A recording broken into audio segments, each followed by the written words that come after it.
All right. Hello, everyone. Welcome to week eight. And week eight, we are going to talk about torture. This is a lot of information. I have done something different this week and uploaded the full PowerPoint so that you can go on and see lecture notes as well as the slides. You have a lot to do this week, and there's an extra credit movie review this week as well that I'm excited for you to kind of watch. And I'll kind of explain why I chose that movie here in a little bit. So, without further ado, let's get to it. So, I want you to think when you hear the word torture, what comes to mind? You got it? All right. So, we're going to be talking about torture this week. And so, some visualizations that may have come to mind are people tied up, people being abused. Um, if you're familiar with politics, you may think of political torture, things like that. But the UN actually has a full definition of torture. And the UN definition of torture is any act by which severe pain or suffering, whether physical or mental, is intentionally inflicted on a person for such purposes as obtaining from him or a third person information or a confession, punishing him for an act that he or a third person has committed or is suspecting to have committed. What are some common types of torture? Well, some common types of torture that we see are waterboarding, blackout boxes, electroshock, and in some instances, rape, beatings. And I want to go back to waterboarding. Waterboarding is something you're going to learn about this week. We have touched on it, and the text that you are reading this week kind of goes into waterboarding. But waterboarding, you will see, was something that the United States actually did post 9/11 with suspected terrorists. And so I want you to know going into this conversation that the United States is not immune from the practices of torturing. So, modern torture is not a single act. It is better understood as the process of obtaining information. It's become increasingly clinical and sophisticated. Beyond the types of torture that we've talked about, like we've used sleep deprivation, blindfolding, isolation to inflict torture. Because remember, the UN definition of torture is physical or mental infliction. So there's mental torture as well that goes into this.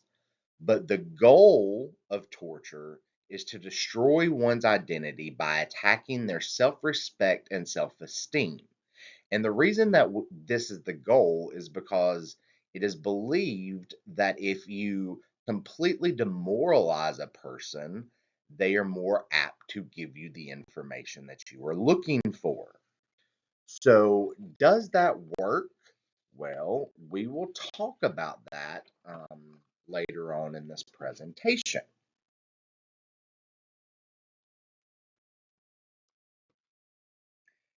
Medical professionals have helped us commit torture in the uh, modern realm of things. When we have utilized political torture, we utilize medical professionals to monitor vital signs and the fitness for the detainees.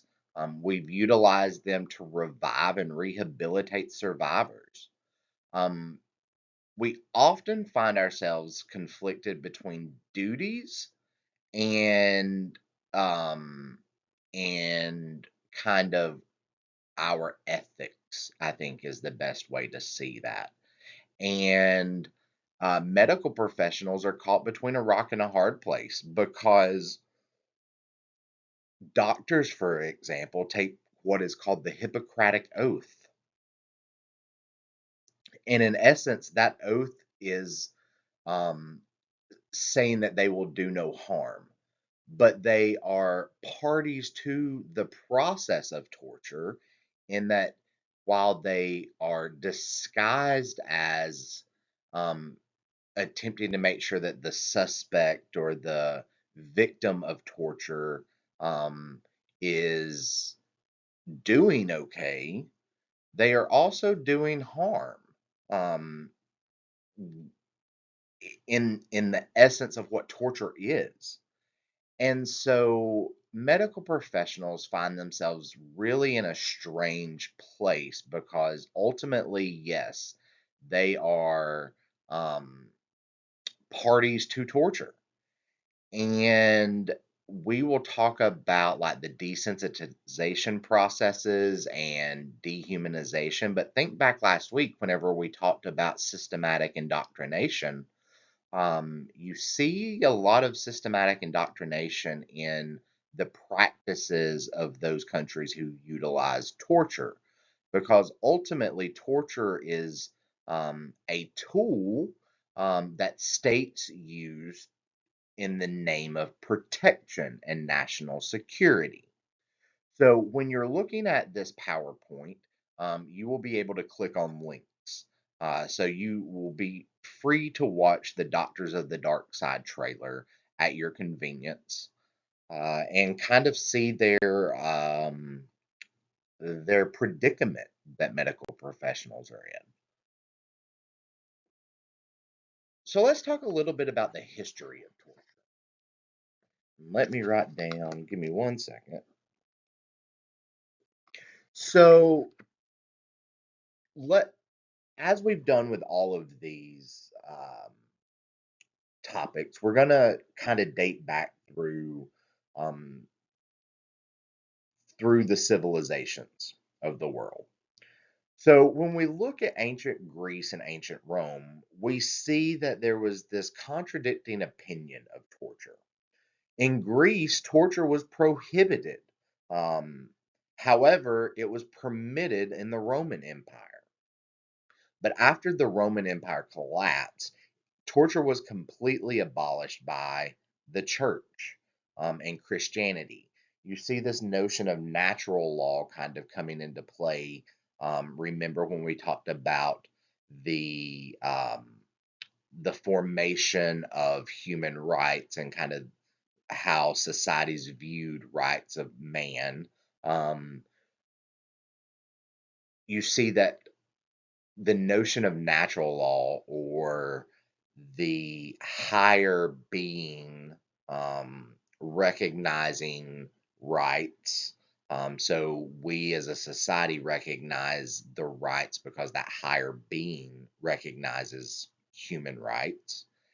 And so when the church kind of took over and the rise of the church, you see torture kind of decreasing. However, torture did resurface during the Spanish Inquisition, and then it declined again.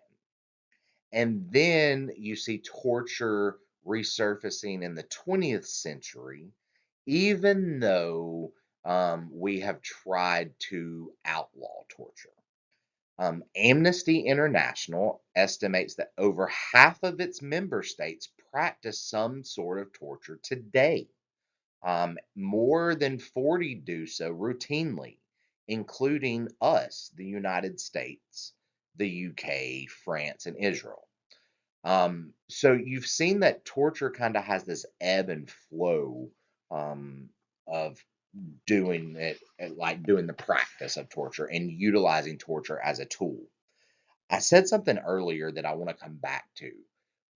We, as the United States, have justified the use of torture as a tool in the post 9/11 realm of society uh, in the guise of national security.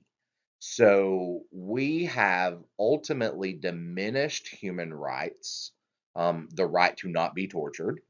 We have done away with that in the guise of national security and our national security being more important. So, what does that mean? Well, that means that we have said because of terrorist attacks that we need to do anything possible to get information, to collect intelligence, um, to ensure that attacks don't happen. So, at the beginning of this module, there was a question posed about a bomb, and you have so many hours before that bomb detonates. Do you utilize torture on the suspect to gather information of where that bomb is? And that's really kind of the framework that the United States and these other member states of the United Nations utilize when justifying torture. International law, however, states that you're not supposed to torture. It's the prohibition of torture is one of the most universally recognized human rights.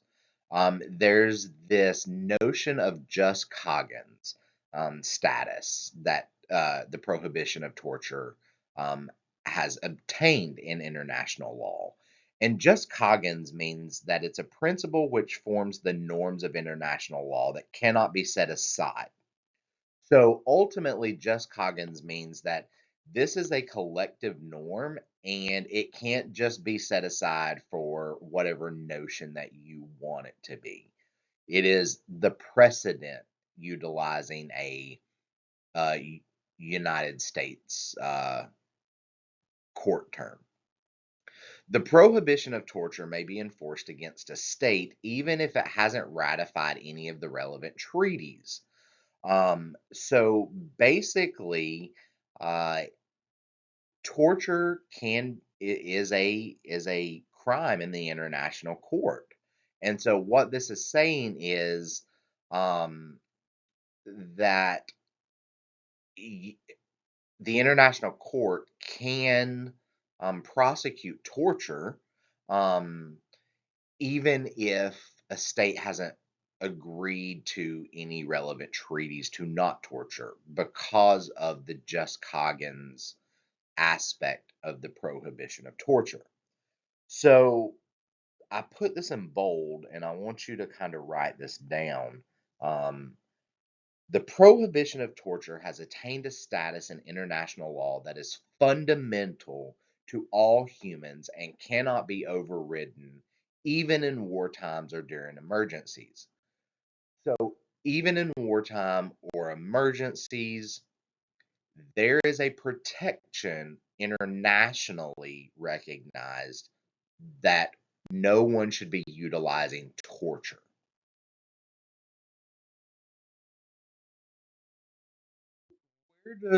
Where does the international law explicitly state this?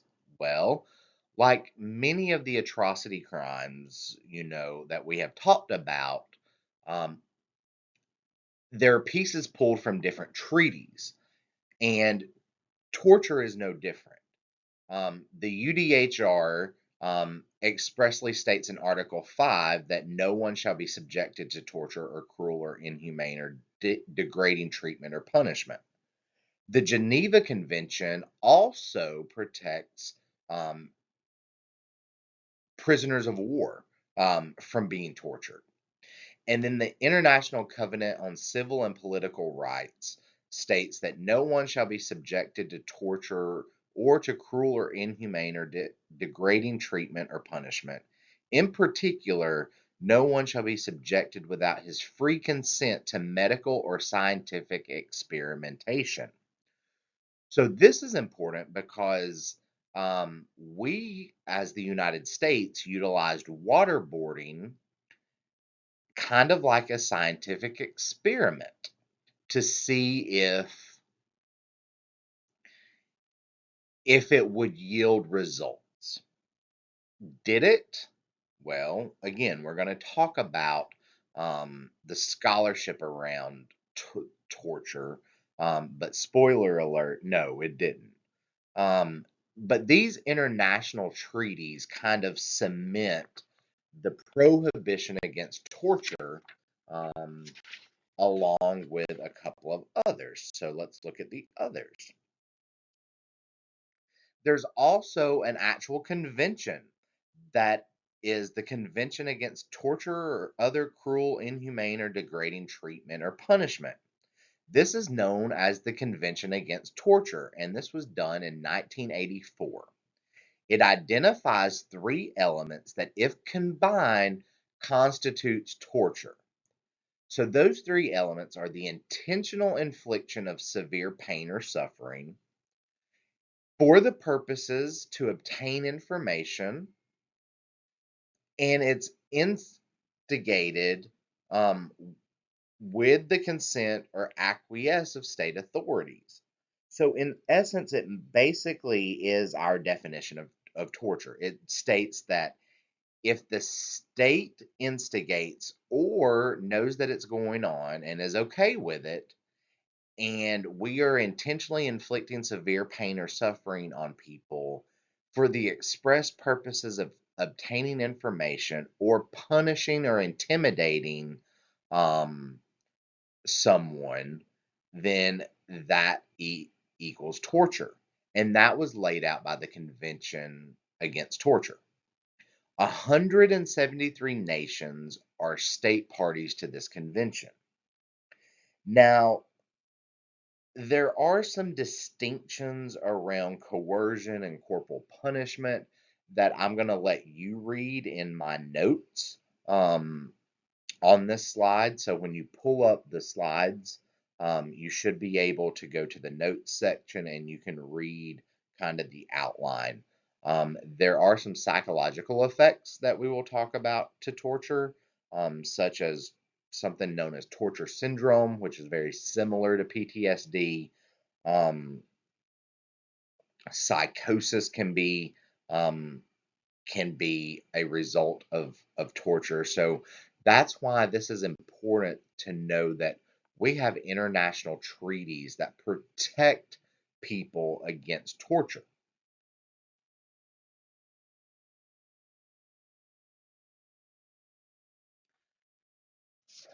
I want you to watch this video. You can watch it from the slideshow. I also have it in the video section of the material this week. There's a couple of videos that are there that are in this slideshow, but this basically talks about what is the role of the Convention Against Torture.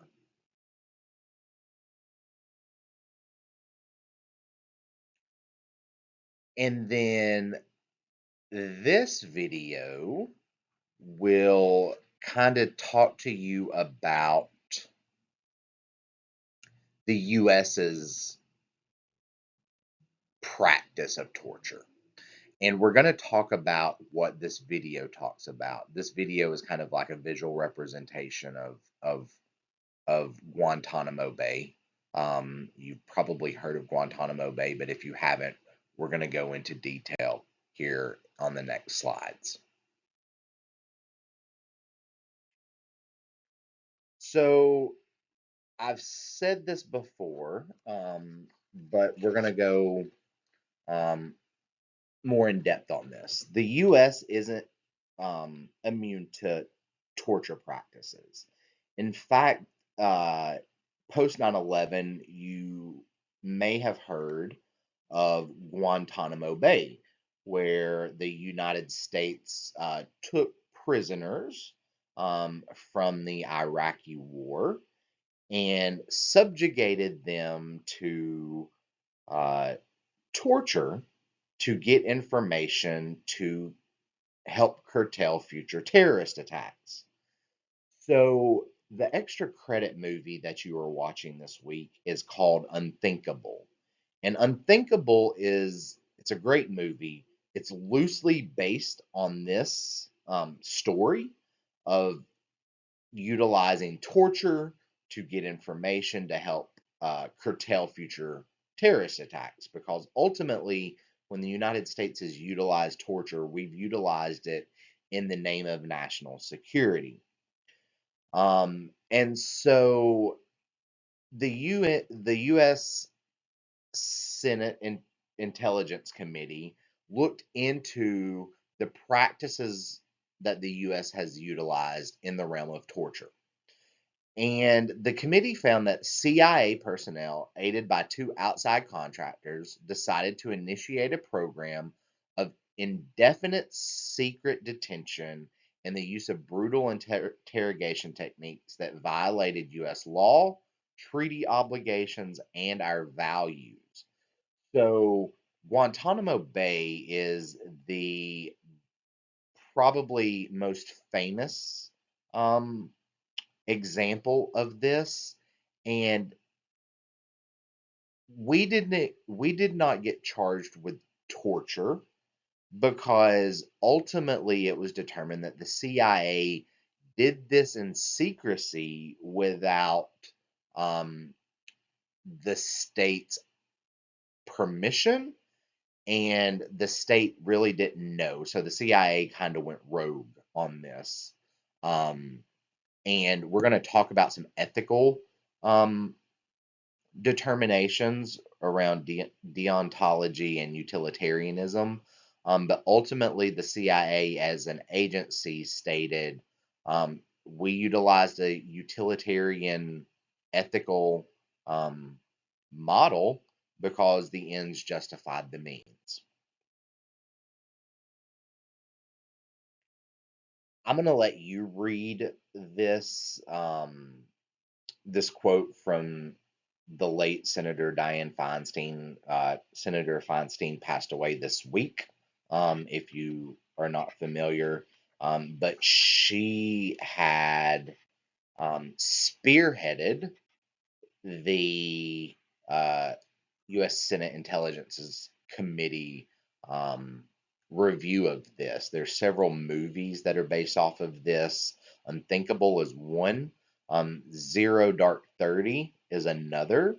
And then there is a movie on Amazon called The Papers that is directly based off of the U.S. Senate Intelligence Committee's investigation.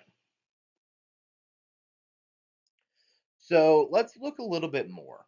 So I read you the overall finding, but let's kind of look a little bit more in detail. So the CIA's use of enhanced interrogation techniques was not an effective means of acquiring intelligence. This has been a finding internationally when scholars have looked at torture techniques. Torture techniques ultimately do not work.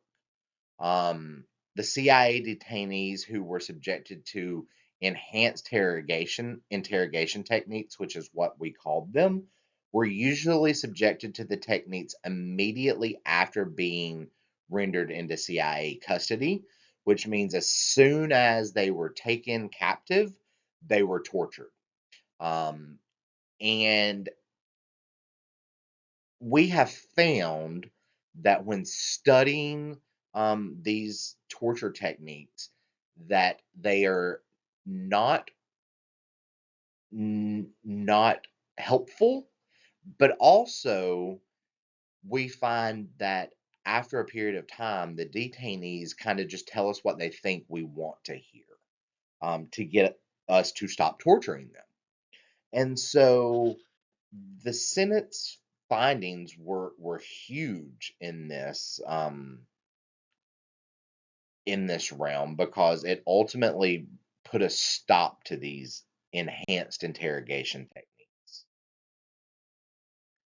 Again, this slide I've already kind of gone over, but they it was counterproductive because we weren't really getting any information around counterterrorism activities. They were giving us information that they thought we wanted to hear to get them to stop torturing. Um, and they found that um, these enhanced interrogation techniques, torture is what we will call them, um, was automatically used. Like we didn't try to use any other means of gathering information. We went immediately to torture. We went immediately to dehumanization, things like that. The CIA went rogue, and again, that's kind of why we did not get charged in an international criminal court for torture, because it wasn't state sanctioned or there wasn't apathy from the state. The state had no idea. The DOJ had no idea what was going on. The Department of Justice, who oversees the CIA, had no idea because the CIA provided us inaccurate information on this, um, and it it it blew up, and this caused a lot of um, diminished trust in the CIA, from those who follow the CIA. Uh, the CIA also failed to adequately evaluate the effectiveness of these techniques. So they went rogue.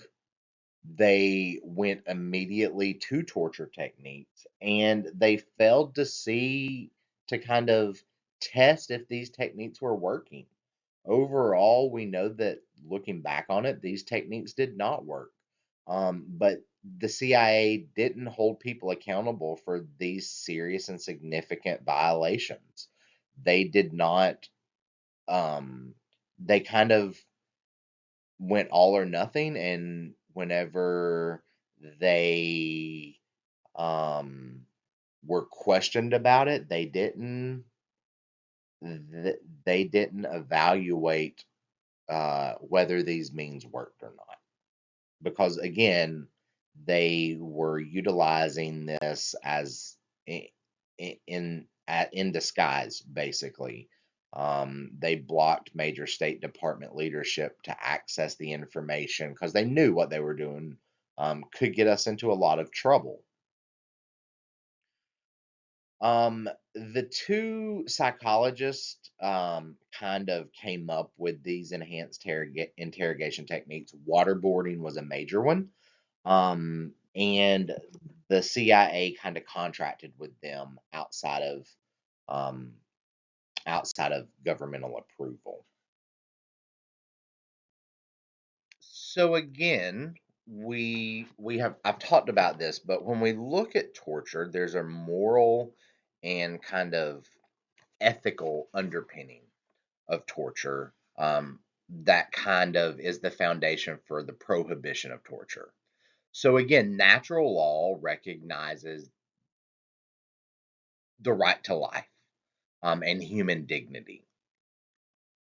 Torture goes directly against natural law. In most situations when torture is used, are long-term investigations. There's not an immediate need for information, which can be counterintuitive, than how we utilize torture as the United States. Because remember, immediately they they immediately took the detainees as soon as they came into CIA custody in Guantanamo and started torturing. Most situations are not like that. Most situations where torture is used is long-term investigations. So they need to get this information for um, future events, things like that. There is an underpinning of dehumanization in this, and so that last bullet is basically talking about dehumanization, desensitization. If we are okay with utilizing torture, the more we utilize it, the more okay we become with it, which is why the Senate Intelligence Committee was so important to do, Um, and that report is so important to read is because it calls out the atrocity of torture that the United States perpetrated.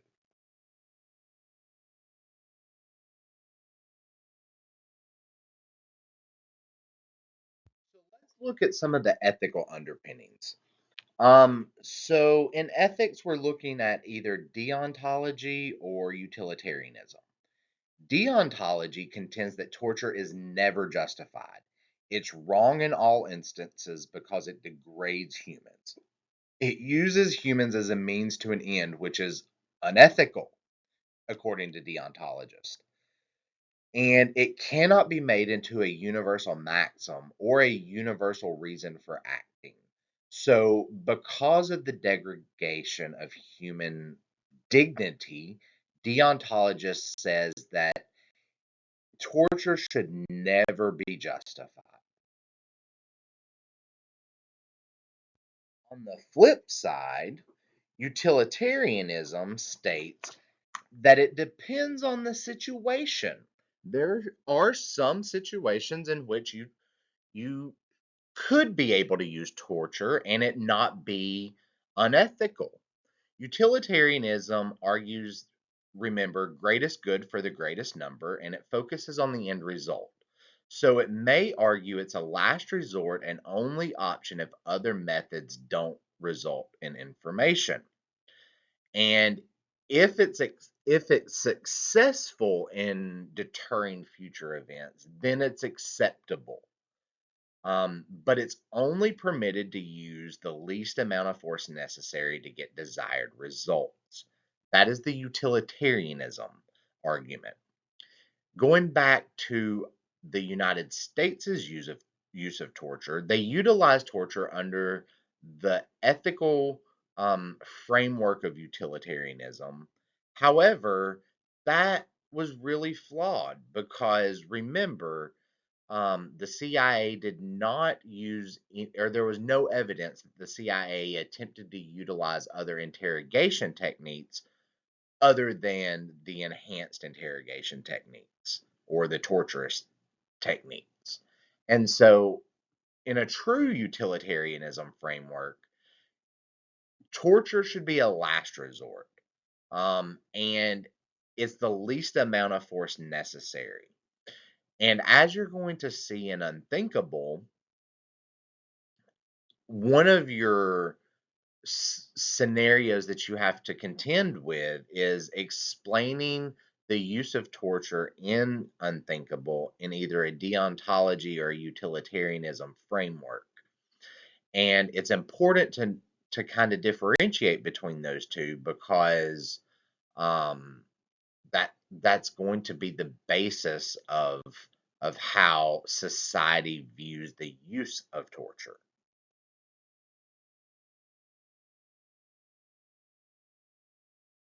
We've talked about this. I'm not going to belabor the point, but there is absolutely no evidence to suggest that torture yields results. Um, information gained through torture has little value. You have high rates of false confessions. It creates resentment and alienation. You're going to see that resentment and alienation kind of show up in Unthinkable as you watch it as well. Um, it, regular interrogation techniques, so rapport building, things like that, tend to be more effective in eliciting quality intelligence. Again, if you're torturing someone, they're probably going to tell you what they think you want to hear, or they're going to make up information to give themselves a break from the torture because they give you information, you stop torturing them, you go follow up on that information, come and find out that they made it up, and then you come back.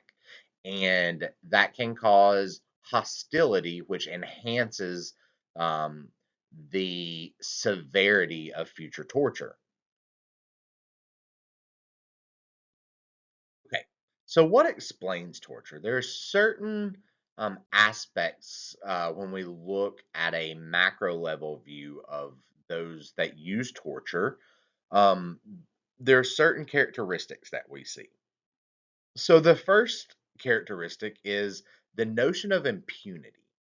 And the notion of impunity basically states that there's no repercussions for the consequences of using torture. Um, it kind of greenlights the use of torture because they're not going to get in trouble for utilizing it. They're not going to be held accountable for the atrocities that they commit by utilizing that tool. There are certain social conditions that we see as well. Authoritarianism um, typically has a societal norm of torture. We see that um, if a society is under imminent threat, uh, torture can be utilized and is typically utilized to gain information when there's not a lot of time to gather intelligence. We see societies that have an ideology that normalizes and rationalizes mistreatment of minority or outgroups, discriminatory practices. Those social conditions typically lead to the use of torture because, again, it goes back to that impunity um, that they're not going to get in trouble for utilizing.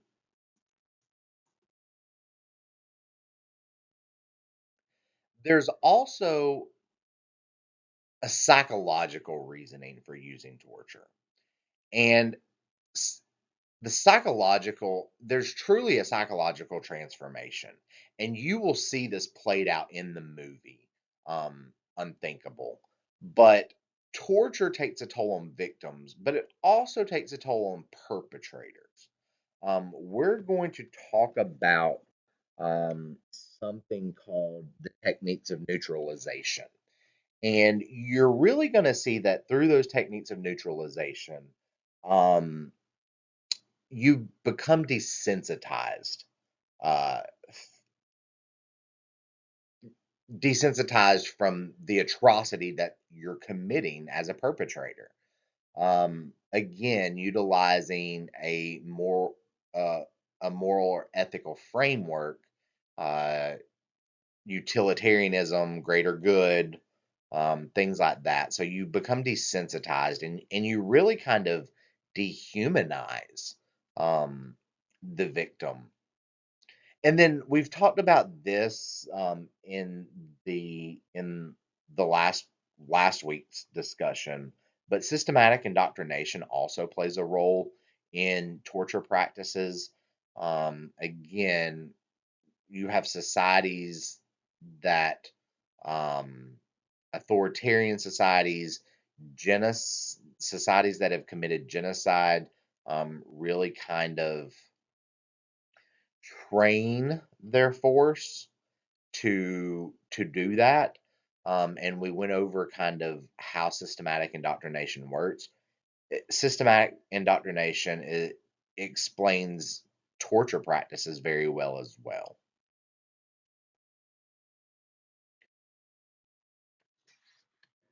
So there are two classical psychological experiments that help us understand um, the techniques of neutralization, and they're the Milgram and the Stanford Prison experiments. And these are very famous experiments that kind of show how psychologically people will adapt to these behaviors. And psychologically, um, they will they will come to terms with being okay with extreme behaviors perpetrated on someone. And so make sure you take a look at these. The Stanford prison experiment was a fascinating experiment in terms of human behavior and authoritative behavior. Um, and I think you'll get a lot out of both of these. I think you're going to be able to kind of see how it's very easy or more common that psychologically we change in these situations. In 2015, the Stanford prison experiment was re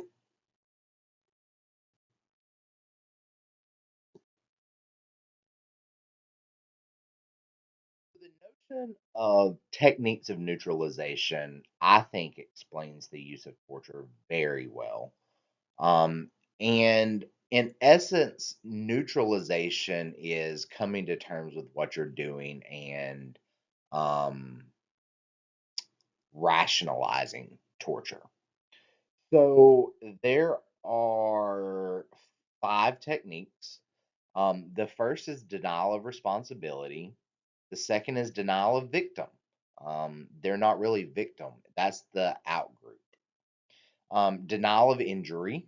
I didn't hurt that person. I needed to get the information. And then condemning the condemners. That would be the person reacting to the backlash. So you don't understand the CIA. You don't understand. We had to get this information because by any means necessary because there were imminent threats of harm. You would do the same thing in this situation, things like that. And then appealing to a higher loyalty. Again, uh, that is the CIA's um, ultimate justification for using torture is that we had to do it for national security, and everybody can get behind national security. So, techniques of neutralization, your text explains these in depth. Make sure you understand these techniques of neutralization because these five techniques really kind of lay the foundation for justifying the use of torture. So, what is the normal response to torture? Well, we see several different type of responses. The first is official denial. It's literally denying that any form of torture is happening. Um, with Guantanamo Bay, there was a lot of denial that those were um, torture methods. They were called enhanced interrogation techniques for a reason. Um, they justified the use of torture by calling it interrogation. So it's a literal denial of any form of torture. Then you have the counteroffensive response where you that's literally shooting the messenger. Not literally shooting the messenger, but that is criminalizing the people.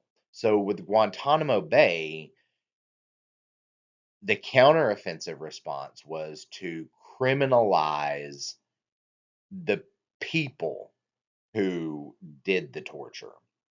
They went rogue, they are criminals, things like that.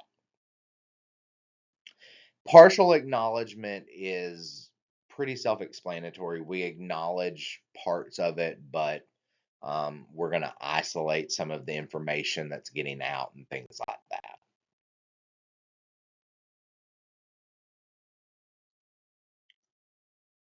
Overall, most countries now outlaw torture, and international laws lend hope that torture will be reduced. But how do we achieve dissidence? Um, Ultimately, the US has enacted several US laws that prevent torture. So we have the Alien Tort Statute and the Torture Victims Protection Act. Those are two US laws that prohibit the use of torture. The US Senate Intelligence Committee report that we went over, that really shone a light on torture and US's role in torture. And since then, there has been um, a lot more forethought on agency oversight, kind of making sure that you know what your agents are doing. Um, that way, it doesn't really, an agency isn't operating on its own like it was. You also have awareness. So bringing these crimes to the forefront. Um, and utilizing our laws to stop torture. So, like I said, the United States has utilized the tort statute and put in the Torture Victims Act that kind of helps victims who have been tortured, but also prohibits state torture. So you have um, a growing body of responses associated with torture. All right. So I went really fast through a lot of this. Make sure that you have read the material. Watch the videos this week, please. Um, it's going to explain some of these concepts a lot more in depth than I did. And then you also have your extra credit this week with Unthinkable. I hope that you will take advantage of that. Unthinkable is a great movie to watch when we talk about torture um, because it makes you think. Your discussion boards are related to your introduction to this module, so please make sure if you haven't, you read the week 8 introduction, learning objectives, and to do list. All right, everyone. I hope you all have a great week. And if you need anything, feel free to reach out. Thanks.